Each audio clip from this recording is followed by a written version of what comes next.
Hi, I'm Paul Jay. Welcome to theAnalysis.news. And please don't forget there's a donate button at the top of the webpage.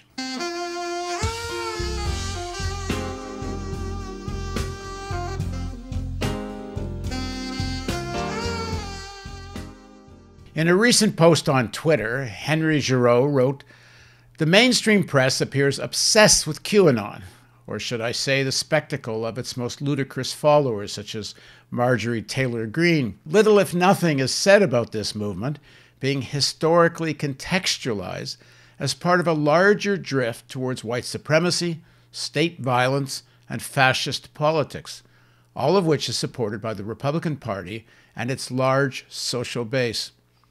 Nothing is said about the rise of extremism in the U.S. as part of the full-fledged assault against democracy.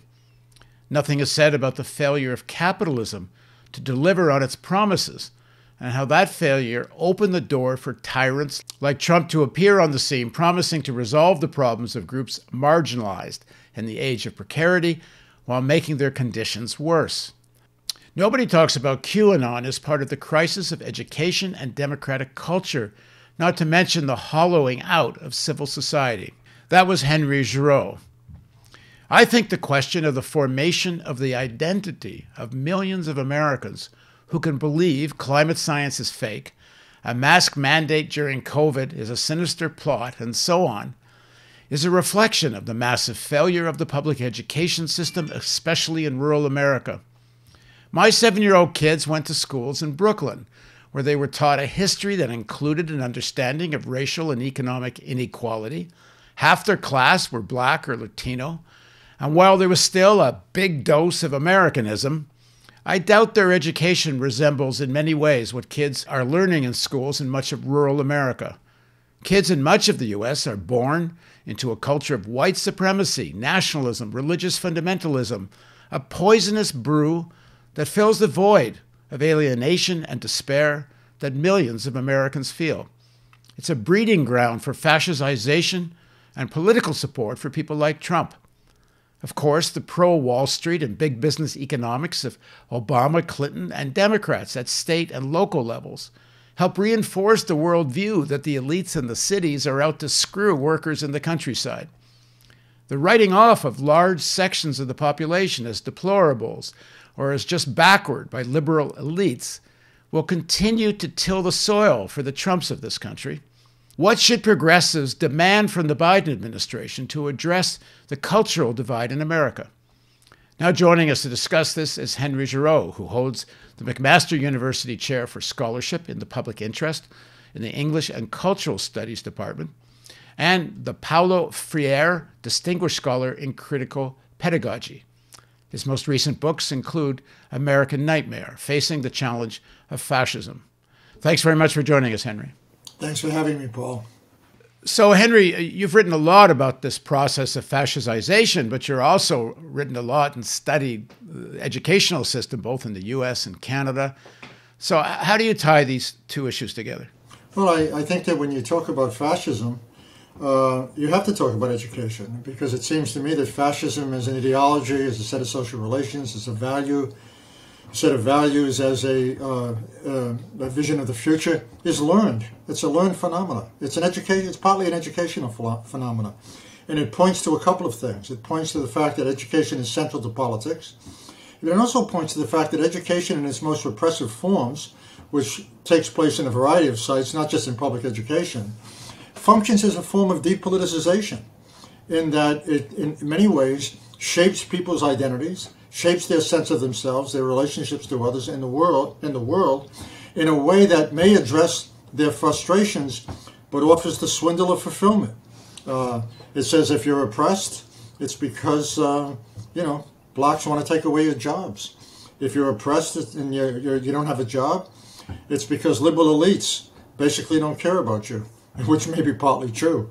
It says that in some fundamental way, education is really about Fox News, that if you really want to learn the truth and disregard evidence, then you have to go to those places where, particularly in the last 4 years, you've had a mode of education at work in the larger culture that decries the truth, decries evidence, decries science, raises the emotional level of the quotient of emotion over reason, and in many ways begins to destroy civic culture. And I think that there are two further issues that I'll just briefly mention, and that is that, Trump's most important impact to me, which is ignored, is on political culture. He has really shaped the culture in a profoundly disturbing way. Trump, unlike previous presidents, doesn't hide behind the veils and the shadows.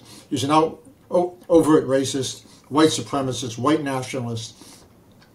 And he's a neoliberal, apostle of neoliberalism. He's an apostle for the rich. But at the same time, he has a way of mastering a cultural apparatus, a pedagogical apparatus, called the media, that basically has become the most powerful educational apparatus in the interest of a particular political culture, a fascistic political culture, that we haven't seen since the 1920s.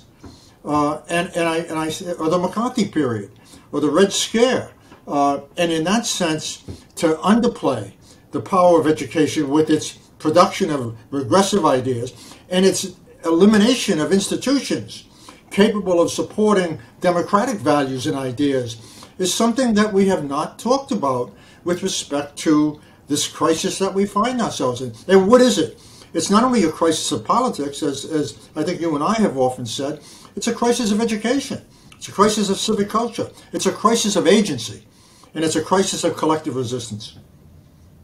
And let me add to that, because I should have raised this more in my introduction, I think. Education system and mass culture, the production of mass culture that is not just violent, but devoid of any kind of real values, any sense of history. There are exceptions, of course. You can find the odd film that actually deals with some real history. You can find the odd TV show, but they're practically anomalies in terms of what the mass culture is that most Americans, and I must say Canadians, actually get to see. And it's this degeneration of the culture, which is the grounds for example, a kind of religious extremism. Like people say, oh, well, 25% of his vote is evangelical. Well, how about dealing with the question why there's been such a growth of evangelicalism, extreme evangelicalism? I can't say, at least 25% of evangelicals did not vote for Trump. But the kind of extreme evangelicalism that's tied to right-wing politics is growing. And I must say, not only in the United States, but to a large extent promoted even elsewhere by the United States. So talk about this more, sort of what's happened to American culture, which includes the issue of education. Well, I think at one level, some of this is obvious. First, there's been an enormous defunding of American public education. And secondly, there's been a destruction of American public education ideologically and politically. Education since the 1980s has basically given up on its mission of allowing itself to be defined as a public good, and now basically it defines itself as part of a way to either train students for the global economy or basically oppress them and model schools after prisons, whether you're talking about zero tolerance policies or you're talking about the constant introduction of the police into schools.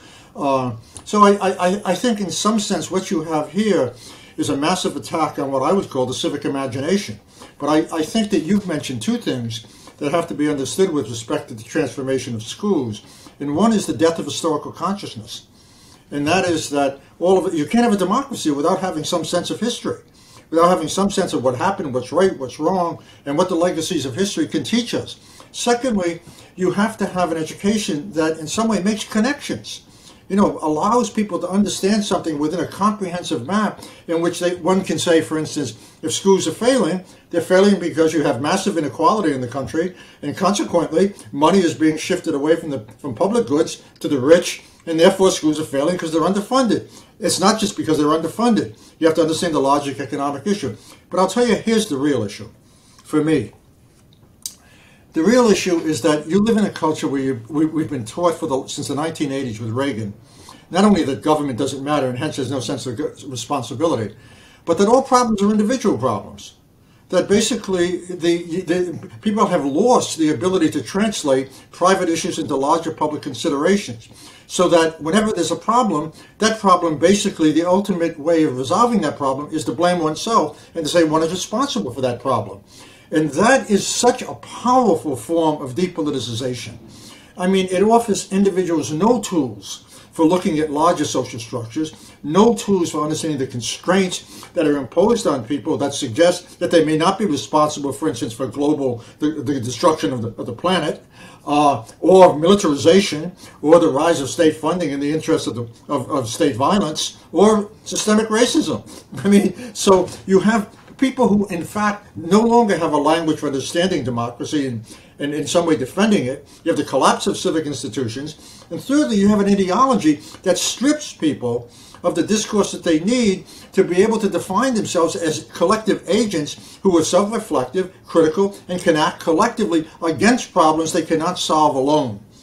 This is a real problem. I mean, think about how that inflects upon evangelicals who believe in community but have no vision for democracy.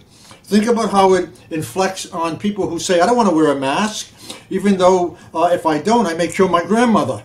I mean, this is a notion of freedom stripped of any vision, any sense of social responsibility that ties in with another of the more damaging, poisonous, toxic neoliberal ideological assumptions, and that is the only interest that matters is self-interest. So I guess what I'm trying to say is, if education is something that is crucial to the public good and reinforces and brings together those institutions that connect us in ways in which we have shared values, some shared understanding of the truth, some shared understanding of justice, if they begin to dissolve, then it seems to me you find yourself in a fascist state. You know, Adorno said something interesting. He said, you can't understand, if you really want to understand fascism, you better look at capitalism quite carefully. Because it seems to me it has no vision, it's utterly cruel, it produces massive degrees of inequality, but most importantly, it has an educational apparatus, corporate controlled, at its service, that is one of the most powerful educational forces in the world. And we are now seeing the consequences of that with 75,000 people, 75 million people in the United States supporting an outright fascist. I mean, you know, they learned this. They didn't become a fascist overnight, and they buy into this for numerous reasons, as you have suggested in other conversations. It's not just because they're racist. It's not just because they're economically deprived. It's because it seems to me that we've lost that element of our society, that civic moment, that moment of shared consciousness where democracy is always unfinished. And you have to fight and struggle for it collectively and individually. That moment has basically disappeared because people now presuppose that democracy and capitalism are the same thing, and they're not. And until we get by that, we're in big trouble. I made a film in the spring of 2002 in Afghanistan called Return to Kandahar. If people want to see it, it's on the Analysis website in the documentary section. And one of the stops I made as we traveled from Kabul to Kandahar, we stopped at a place for lunch, and there were some truck drivers there who had grown up mostly under the Taliban, essentially with no schools. But they knew how to drive modern trucks, and they knew how to fire an AK-47. And then we were chatting through a translator, and they asked me, where are you from? And I said, from Canada. And they said, and I said, do you know where Canada is? And they said, oh, of course, next to Germany. Well, the reason they thought that is because the Germans were building a school nearby and the Canadians were building something. So they figured Canada, Germany, they must be next to each other. And I said, have you ever seen a globe or an atlas? No.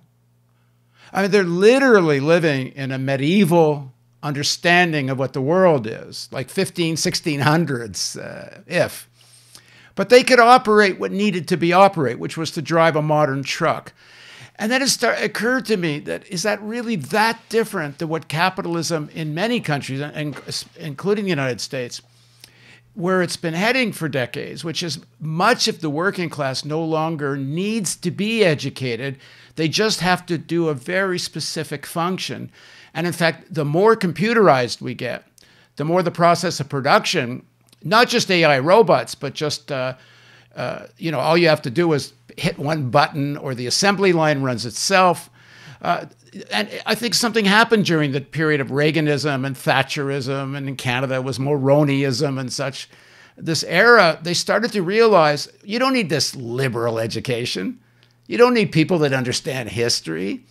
And just let me add one more point. I'm on the advisory, or I was on the advisory committee, I don't know if it's still there, of the Masters in Journalism program at the University of Western Ontario. And I went there with some other people from the world of journalism, and I found out there that you can get a Master's of Journalism with one high school history credit. And you're supposed to go do journalism. So, Gore Vidal had this line about the United States of Amnesia, but it's a very deliberate creation of a culture which has no idea of any basics of history. So, of course, people are susceptible to, one crazy theory after another. I mean, look, the issue is not only the rise of a kind of instrumental rationality that limits people to skills rather than cultivates a capacity for having a radical and social imagination. It seems to me it's also a worldview that in many ways so diminishes their sense of agency and does it consciously. Because, Hannah Arendt was right. Thinking is dangerous. And you can't talk about thinking, particularly critical thinking, unless you talk about education in some fundamental way. And I'm shocked at the way in which matters of education and the changing of consciousness, the notion of civic culture, how that's been so separated from any sense of politics. I mean, when I talk often to people on the left about education, they say, "Oh, you're talking about schools, right?" I say, "No, I'm not just talking about schools. I'm talking about a culture that basically operates through its cultural apparatuses, whether we're talking about the press, the media, digital media, that are teaching machines. They're teaching machines. They basically shape consciousness. They shape identities. And it seems to me that until we begin to understand that we need to make something meaningful, to make it critical, to make it transformative, we're basically in trouble. And I think what I'm trying to say with that is that, look, it's not enough just to say people need to learn something. People need to first feel that what they're learning is relevant to their lives. They need to see a connection between their lives and what's going on. I mean, I find that there are academics who basically speak in a language that only 5 people understand. And that's not being anti-theoretical. I mean, I think that they truly have removed themselves in an insular way from the larger world and believe that there's something important about that. I'm not sure about that, because I don't even know how they defend the conditions of their own labor. Then you have journalists who believe that being balanced is more important than being truthful. Then you have, it seems to me, a social media that is so driven by the spectacle, which is another notion of civic illiteracy. I mean, if I had to map this, I would say, okay, let's put civic illiteracy at the top, democracy, civic literacy, civic illiteracy, and then let's look at the various apparatuses that contribute to that. Let's look at the history. We can talk about historical amnesia, we can talk about social amnesia, the ability to translate private issues into larger considerations, the incapacity, the attack on the radical imagination, institutions of civic culture being completely eliminated, if not privatized and commodified. And then all of a sudden something happens. It gets normalized. It gets normalized. It's no longer a matter of debate. Oh, education? Yeah, it's about memorization. It's about testing. It's about educating people for the workforce, educating people for civic culture. I mean, the old Deweyan notion that you can't have a democracy without an informed public, where did that go? You want to say to almost every university president in North America, what's the mission of your university now? Why is it 3/4 of your faculty are part-time workers, some of whom have to work in Walmarts to basically survive? What does it mean when we talk about students as clients? What does it mean when somebody like Chris Hedges or I don't know, some of these more radical historians, especially coming out of Yale, who are saying, hey, look, simply because I compare Trump to, I say this is fascism, it doesn't mean that Trump has to imitate Hitler. It means that we have to learn from history. You know, you don't just dismiss fascism by saying it doesn't exactly correspond to what we saw in the 1930s. After all, we're not putting people in trains and sending them off to Auschwitz. But we have to ask ourselves what's happened during those periods that speak to us in a fundamentally important way, that echo. It seems to me a whole range of attitudes, practices, and ideologies that should be alarming and that point to something about history and the present moment. Because the present moment is frozen. We're frozen in a moment of anxious anxieties and precarity and uncertainty. And that has allowed the right-wing media to mobilize those fears, those elements of precarity, that uncertainty, into the most fascistic political culture we have seen since the 1920s. And we have to ask ourselves, how did they do it? Well, I think one of the ways it was done, and you know, this is a process. It's not like people sitting around thinking about how to do all this. It happens as part of how capitalism unfolds. But I want to make sure I make one thing clear, which is I'm not talking about, you know, advanced cities and backward countryside, although there's some truth to it. But the delusion, and I have to say irrationality, of people who think they're so rational in the cities, the elites that are doing well, and I'm not just talking about the 1%, I'm talking about maybe the top 10, 15, 20%. And we have to say the majority of population in the cities are workers, many workers of color. So I'm not talking about them. But the people with wealth in the cities who look at the quote unquote backwardness of the rural population who vote for Trump and believe in all these other things. But is it any more irrational in the cities, and maybe even less, because people who have access to information accepted a complete, not climate denial, but climate crisis avoidance? Like they actually knew the information about how dangerous the climate crisis was. And the people in the elites in the cities, as represented mostly through the Democratic Party, took almost no action, certainly nothing significant enough to actually live up to what scientists say are necessary. I'll give you another one. The complete... Oh, can I say something about that? Yeah, go ahead. Yeah, go ahead. If I may. Look, I'm really sick and tired of hearing that the best and the brightest come out of Harvard, Yale, Princeton, and Ivy League schools. They certainly think they do. I think they do, and I think it's nonsense. And I think they've done more damage. They gave us the Vietnam War. They gave us the Iraqi War.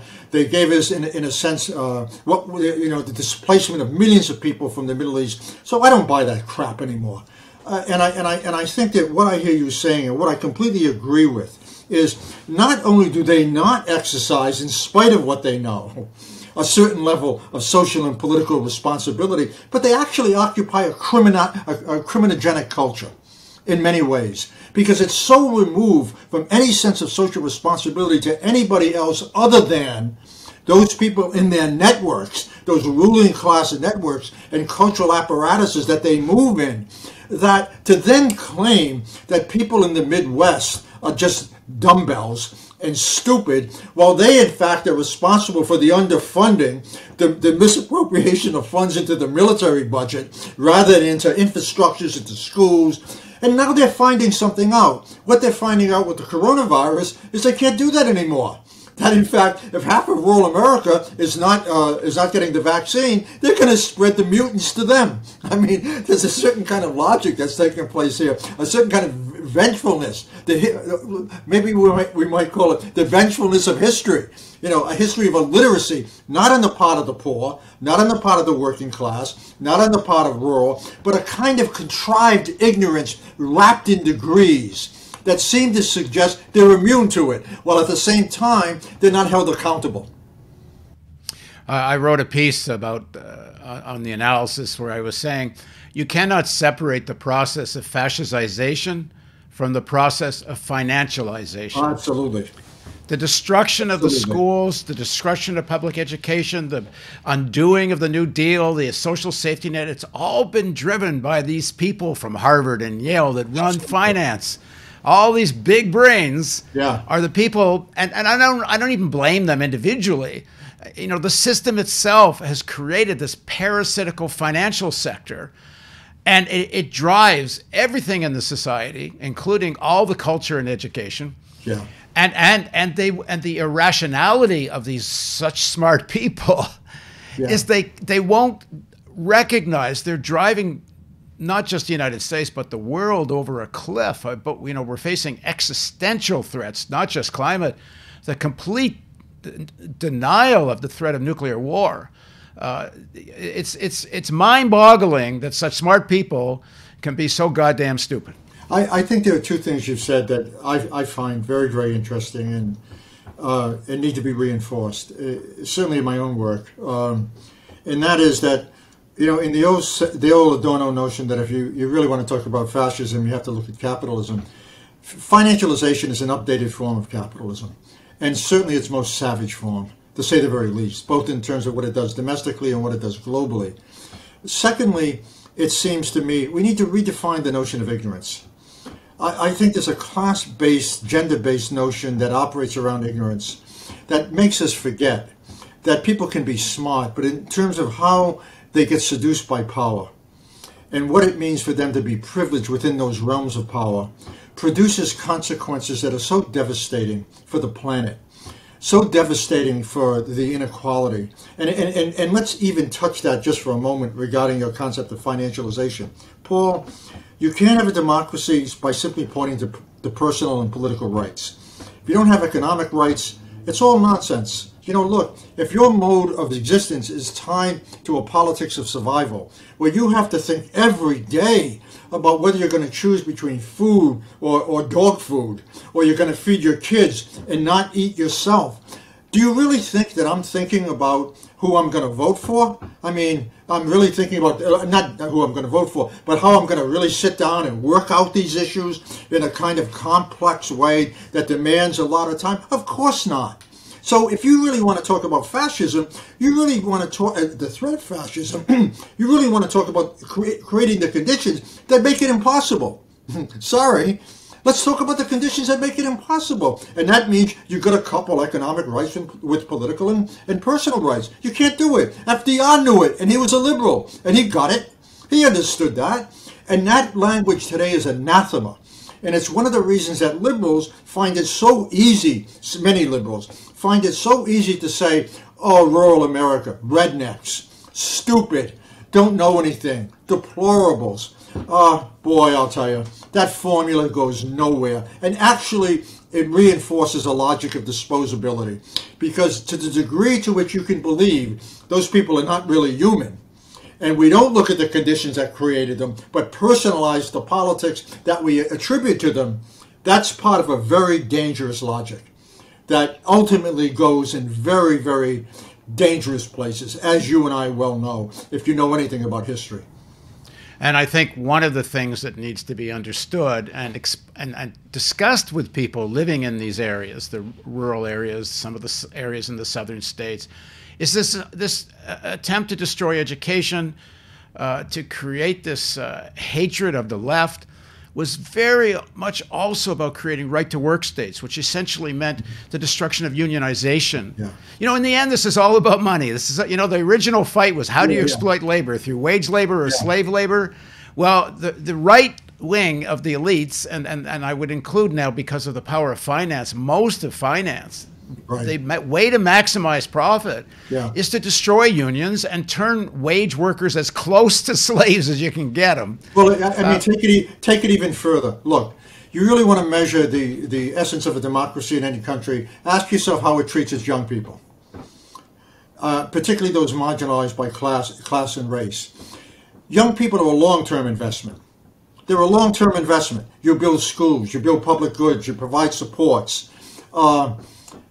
Under this system of savage financialization, they're a liability because they're not a short-term investment. You don't pump money in and get money back immediately. You don't do it. So all the institutions that we ordinarily in the past have pointed to support a future for young people so they don't end up living in their parents' cellars and not having jobs and saddled with debt that will sort of rest with them and strangle their futures for the rest of their lives. I mean, you've got to change. You've got to flip the script. I mean, you know, the fundamental question for me around education and politics is, what kind of future do you want for your children? You want to talk about that? And what I would say with respect to what you were just saying, with respect to people who live in rural America, let's talk to them about the things that they understand. And they really understand, because these are life-saving, life-giving issues. How's your health care? How's your schools? What's your water like? What's your daily income? What access do you have to health care? These are the issues that matter. And then we've got to take those issues and put them in a context where they can understand that they're ascribing to an ideology that really makes it worse for them. Because, you know, one of the things about fascism and Trumpism, that a form of fascism that is so obvious, is that you identify the malaise, then you make it worse. And by making it worse, you then provide simplistic answers that have nothing to do with basically addressing those problems and widening the scope of people who are impacted by them. Wow, think about that. I mean, what a savage, cruel formula that is. And it's coupled by a language of cruelty. It's coupled by a language. Fascism begins with language. You begin by dehumanizing people. That's how it begins. And it moves. I think we should also, let me ask you about this. It seems to me that Obama, and again, I don't want to blame him individually so much. If it hadn't been him, it would have been somebody else. Yeah. But his education policies, using the clout of federal money to push testing and to even further this progress of students as little cogs in a wheel for getting jobs and being really uneducated cogs in that wheel. Obama played, and the education policies under the Obama administration played a really bad role.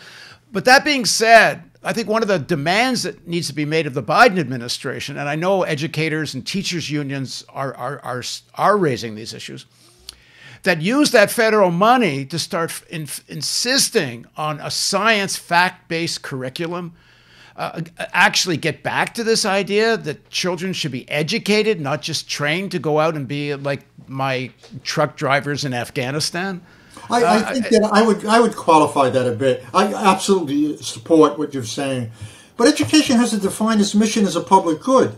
I mean, one that takes questions of civic literacy seriously, which would include learning science, learning history, drawing from the different disciplines, learning how to bring them together, and relating what you know in some fundamental way to expanding the capacity for making democracy work. Because in the end, education is really about having some control over the conditions in your life that bear down on you, right?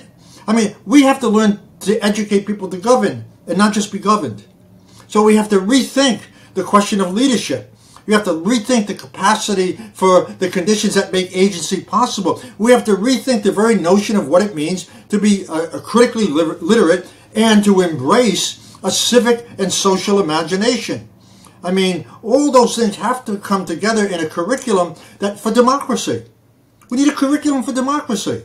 Well, let me build on what you just said there. Trump created this commission called the 1776 Commission, which was created to create this patriotic narrative of American history, and it's to justify every kind of racism and theme of exploitation and any sense of what the real beginnings of the United States as a slave society. So Biden, one of his early executive orders was to disband the 1776 Commission. Right. But he has to go past that. They got to flip that. Right. And have a real curriculum. What is the real history of America? Right. And tie federal funding to the teaching of such a curriculum. It doesn't have to be propaganda. It just has to be fact-based. No, I think any history that matters is a history that both celebrates and interrogates, right? I mean, it isn't just a ritual for a religious, theological form of patriotic education. I think what I was going to say is what Trump did is a real favor. I mean, Trump made it clear that education is always a struggle over power. It's always a struggle over narratives about who we are. It's always a struggle over, in some fundamental way, how we want to view the future. And I think the difference between you and me and Trump is we want to teach different narratives. We want to embrace a different struggle. We want to embrace a struggle that educates people to believe that democracy is worth fighting over and that they have a role in that fight, in that struggle. It's a little bit of a segue, but not a big one. There's another kind of hypocrisy that I think needs to be addressed, and that's Hollywood and New York too. But television, movie making, a lot of liberals running these institutions. But with again, some exceptions. There's the odd film that really tries to do some social good, and there's the odd TV show that does as well. And honestly, these days, maybe more than the odd one, because there's so many streaming services and things are breaking through. But on the whole, Hollywood, number one, is absolutely vicious in terms of how they treat each other. The money making drives everything. And the mass culture that gets produced for the majority of the people of the country is horrendous. But it makes money. So you can be a liberal over here. But over here, you're creating movies that help the process of fascistization. I mean, I think that for me, I try to, and I've written about this, I wrote a book on film, and not so much Hollywood, but I'm looking at various films and how they contribute to this nonsense, particularly around the spectacle of violence. I mean, I think that if you look at the evolution of Hollywood films over the last 20 years, there was a time when somebody got shot and blood came out. Now they've got people and cut heads off, and they sort of revel in the spectacle. And I guess the question for me is, what is it about the spectacle that makes it such a legitimating and central organizing element of film? And you've just said it. It's about money. Money drives the spectacle. I mean, not thought, not contemplation, not films that basically speak to important social problems, though some do.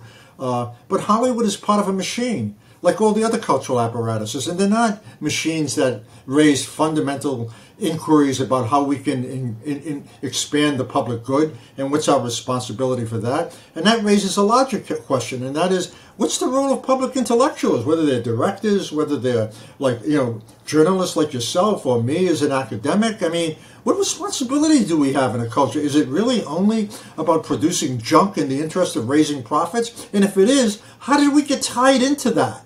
I mean, what are the forces that so narrow our choices around what counts that we can't imagine making a film that matters? We can't imagine writing a piece where, Paul Jay takes a real stand and says, look, here it is. I've studied this. This sort of stuff is nonsense, and I'm sorry. I'm going to put myself out and take a risk because I think that's what we should do as public intellectuals. We should take a risk. Whatever happened to the notion of taking a risk in the interest of the public good? Where did that language go? And how did it devolve in such a way that you can have half a population in the United States that believes that public health isn't important enough to collectively come together in order to save hundreds of thousands of lives? That's a death machine. That's a culture of death. And that's a serious issue. And that's learned. And it's reproduced in these cultural apparatuses. And I think we also have to ask the question, why does this kind of violence, spectacle sell so well? Yeah, and I think part of the answer is that as capitalism has so little vision for a future other than decay, people get more and more deadened. You don't feel anything. Your life is boring. There's nothing that gets exciting. You go home, watch TV. Your life is essentially deadening. So you got to feel something. And these images of violence, at least you feel something. You feel scared. You feel apprehension. At least you're feeling something. And the problem is the system itself actually has no future. I always thought it was hilarious in most science fiction movies, including Star Trek and the Lucas films and all the rest. The future for them is actually medievalism with spaceships. Kings and lords fighting each other. They even dress like they're practically in medieval costumes. And that's the future. There's Go ahead. Yeah. I think that, that's such an important issue, but we may be using the wrong language. That's a pedagogical issue for me, because when you live in a culture of immediacy, where there is no broader context, where shock becomes the endless repetition and motif for driving films, for driving various narratives, for driving shock radio, driving the news, the quotient for being emotionally uplifted or charged gets higher and higher. You need more violence. You need more of the spectacle. You need, you have to produce individuals who are celebrities who are vacant and empty and stupid. And they not only become role models for young people, they become people who actually have the nerve to comment on things that they've never thought about in their lives. We should reform the prison system, the Kardashians. Well, that's interesting. Do I really need the Kardashians to tell me about the prison system? Isn't it interesting that, they can get things done? I mean, we have no models, Paul. We used to have Martin Luther King. We used to have, Daniel Ellsberg. I mean, these were heroes in the culture, real heroes. They stood for something. They took risks. They put their lives on the line. What do you have now? I mean, what? The head of IBM? I mean, Bill Gates? I mean, do I really want to believe that these business people who operate in a criminogenic culture endlessly should be brought before the American people as the people who matter? Trump as a savior, as a strong man? Wow. I mean, if we can't figure out the conditions that produce that, we're gone. There's no hope. I would say I think there's plenty of heroes out there. They just don't get on mass media. Oh, absolutely. There's people organizing strikes and in factories and fighting for reforms. I mean, at every level all over the country, there's a lot of, really heroic people who are sacrificing their living. And even, I'll tell you, even I was saying the other day, it occurred to me, Larry Wilkerson, who I interview all the time here. He lives on a pretty modest income. He was a professor. He has a pension. Larry Wilkerson could have cashed in the military-industrial complex if he hadn't become such a critic of U.S. foreign policy. There's others, Snowden's and others who really have stuck their neck out. But I just want it just as an example of how the media has decayed. In 1968, ABC had a debate between William Buckley Jr. and Gore Vidal. Can you imagine? By the time Gore Vidal died, and I got to know him a bit, he hadn't been on television for years, and they wouldn't allow him. Anyone that talks like that you simply can't get on TV anymore. It's this process of decay has got to a point, and people don't realize how far it's gone because it's happened kind of slowly. Let me suggest this: the politics of exclusion has become a motif that we hear everywhere today, because it's obvious with the southern border and what Trump has done. But there's another politics of exclusion. And that's the exclusion of those thoughts, ideas, ideologies, political views that really go at the heart of what the system is about and where it's come from and what its consequences are. And in some ways it's worse, because power is at its worst when it's invisible. It's at its most destructive when it's invisible. And while we talk about a fascist era in which, the fascist state controlled the media, they don't need to control the media anymore. It's now dominated by corporations. Or we talk about the fascist attack on intellectuals. They don't have to put them in jail anymore. They just ignore them. Or we talk about the fascist attack on ideas. When Trump can come up with a notion like patriotic education, and it really gets a bleep in the national media. I mean, they talk, patriotism is terrible. But it's terrible not because he said it. It's terrible because it's been going on for 40 years, and Obama supported it. I mean, these liberals supported it. I mean, we need a new phrase here. Pedagogies of repression. That's what they are. They're pedagogies of repression. I mean, they're not just simply educational tools, because they incapacitate people. They depoliticize them. They rob them of their imagination, and they turn them into proto-fascists, because these people have no larger understanding of what it means to participate in a system that actually hates them. Yeah. I think one of the things that's critical for those of us that are trying to change this situation is undoing the mythology of the Cold War.